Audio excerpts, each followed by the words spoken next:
Mr. Harris liked trains. He was afraid of airplanes and didn't like buses, but trains, they were big and noisy and exciting. When he was a boy of 10, he liked trains. Now he was a man of 50, and he still liked trains, so he was a happy man on the night of the 14th of September. He was on the night train from Helsinki to Oulu in Finland, and he had 10 hours in front of him. I've got a book in my newspaper, he thought, and there's a good restaurant on the train, and then I've got 2 weeks' holiday with my Finnish friends in Oulu. There weren't many people on the train, and nobody came into Mr. Harris's carriage. He was happy about that. Most people on the train slept through the night, but Mr. Harris liked to look out of the window and to read and think. After dinner in the restaurant, Mr. Harris came back to his carriage and sat in his seat next to the window. For an hour or two, he watched the trees and lakes of Finland out of the window. Then it began to get dark, so he opened his book and began to read. At midnight, the train stopped at the small station of Otava. Mr. Harris looked out of the window, but he saw nobody. The train moved away from the station into the black night again. Then the door of Mr. Harris's carriage opened, and 2 people came in, a young man and a young woman. The young woman was angry. She closed the door and shouted at the man, "Carl, you can't do this to me." The young man laughed loudly and sat down. Mr. Harris was a small, quiet man. He wore quiet clothes, and he had a quiet voice. He did not like noisy people and loud voices, so he was not pleased. Young people are always noisy, he thought. Why can't they talk quietly? He put his book down and closed his eyes, but he could not sleep because the 2 young people didn't stop talking. The young woman sat down and said in a quieter voice, "Carl, you're my brother and I love you, but please listen to me. You can't take my diamond necklace. Give it back to me now, please." Carl smiled. "No, Elena," he said. "I'm going back to Russia soon, and I'm taking your diamonds with me." He took off his hat and put it on the seat. "Elena, listen. You have a rich husband, but I have no money. I have nothing. How can I live without money? You can't give me money, so I need your diamonds, little sister." Mr. Harris looked at the young woman. She was small, with black hair and dark eyes. Her face was white and afraid. Mr. Harris began to feel sorry for Elena. She and her brother didn't look at him once. "Can't they see me?" he thought. "Carl," Elena said. Her voice was very quiet now, and Mr. Harris listened carefully. "You came to dinner at our house tonight, and you went to my room and took my diamond necklace. How could you do that to me? My husband gave the diamonds to me. They were his mother's diamonds before that. He's going to be very, very angry, and I'm afraid of him." Her brother laughed. He put his hand in his pocket, then took it out again and opened it slowly. The diamond necklace in his hand was very beautiful. Mr. Harris stared at it. For a minute or two, nobody moved, and it was quiet in the carriage. There was only the noise of the train, and it went quickly on through the dark, cold night. Mr. Harris opened his book again, but he didn't read it. He watched Carl's face, with its hungry eyes and its cold smile. "What beautiful, beautiful diamonds," Carl said. "I can get a lot of money for these." "Give them back to me, Carl," Elena whispered. "My husband's going to kill me. You're my brother. Please help me. Please." Carl laughed again, and Mr. Harris wanted to hit him. "Go home, little sister," Carl said.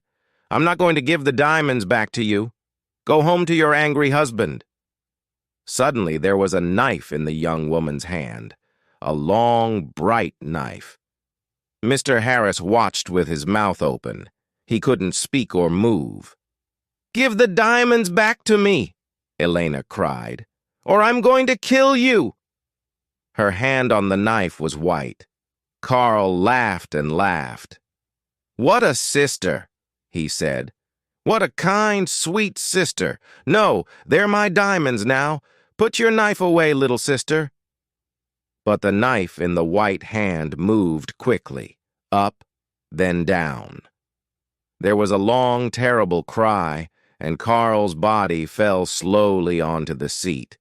The color of the seat began to change to red, and the diamond necklace fell from Carl's hand onto the floor. Elena's face was white. "Oh, no," she whispered. "Carl, come back! Come back! I didn't want to kill you!" But Carl didn't answer, and the red blood ran slowly over the floor. Elena put her head in her hands, and again in the carriage there was a long, terrible cry. Mr. Harris's face was white, too. He opened his mouth, but he couldn't speak. He stood up and carefully moved to the door. The young woman was quiet now. She didn't move or look up at Mr. Harris. In the corridor, Mr. Harris ran. The guard was at the hack of the train, and Mr. Harris got there in half a minute. "Quickly," Mr. Harris said. "Come quickly. An accident. A young woman. Oh, dear, her brother is dead." The guard ran with Mr. Harris back to the carriage. Mr. Harris opened the door and they went inside. There was no dead body of a young man. There was no young woman. No blood, no knife, no diamond necklace. Only Mr. Harris's bags and his hat and coat. The guard looked at Mr. Harris, and Mr. Harris looked at him. "But," Mr. Harris began. "But they were here. I saw them. The young woman, she had a knife and she killed her brother." "A knife, you say?" the guard asked. "Yes," Mr. Harris said quickly. "A long knife, and her brother took her diamonds, so she—" "Ah, diamonds," the guard said. "Was the young woman's name Elena?" he asked.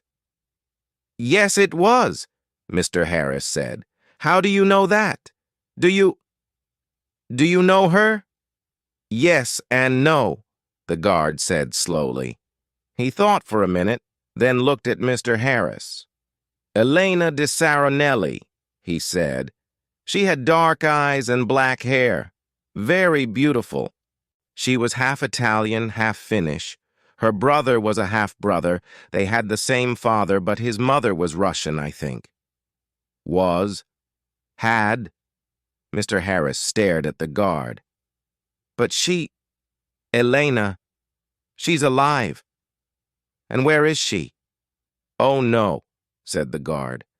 "Elena de Saronelli died about 80 years ago. After she killed her brother with a knife, she jumped off the train and died at once. It was near here, I think." He looked out of the window into the night. Mr. Harris's face was very white again. 80 years ago?" he whispered. "What are you saying? Were she and her brother—" "But I saw them." "Yes, that's right," the guard said. "You saw them, but they're not alive. They're ghosts. They often come on the night train at this time in September. I never see them, but somebody saw them last year, a man and his wife. They were very unhappy about it, but what can I do? I can't stop Elena and Carl coming on the train." The guard looked at Mr. Harris's white face. "You need a drink," he said. "Come and have a vodka with me." Mr. Harris didn't usually drink vodka, but he felt afraid. When he closed his eyes, he could see again Elena's long knife and could hear her terrible cry. So he went with the guard to the back of the train. After the vodka, Mr. Harris felt better. He didn't want to sleep, and the guard was happy to talk. So Mr. Harris stayed with the guard and didn't go back to his carriage. "Yes," the guard said. "It's a famous story. I don't remember it all. It happened a long time ago, of course. Elena's father was a famous man here in Finland. He was very rich once, but he had 3 or 4 wives and about 8 children. And he liked the good things of life. So there wasn't much money for the children. Carl, the oldest son, was a bad man, people say. He wanted an easy life and money in his hand all the time." The train hurried on to Oulu through the black night, and the guard drank some more vodka. "Now, Elena," he said, "she didn't have an easy life with those 3 difficult men. Her father, her brother, her husband. One year she visited her mother's family in Italy, and there she met her husband, Di Saronelli. He was rich, but he wasn't a kind man. They came back to Finland, and Carl often visited their house. He wanted money from his sister's rich husband. Elena loved her brother and gave him some money. But Di Saronelli didn't like Carl and was angry with Elena. He stopped giving her money, and after that, well, you know the story now." "Yes," Mr. Harris said. "Poor, unhappy Elena." Mr. Harris stayed with his friends in Oulu for 2 weeks. They were quiet weeks, and Mr. Harris had a good holiday, but he took the bus back to Helsinki. The bus was slow and there were a lot of people on it, but Mr. Harris was very happy. He didn't want to take the night train across Finland again.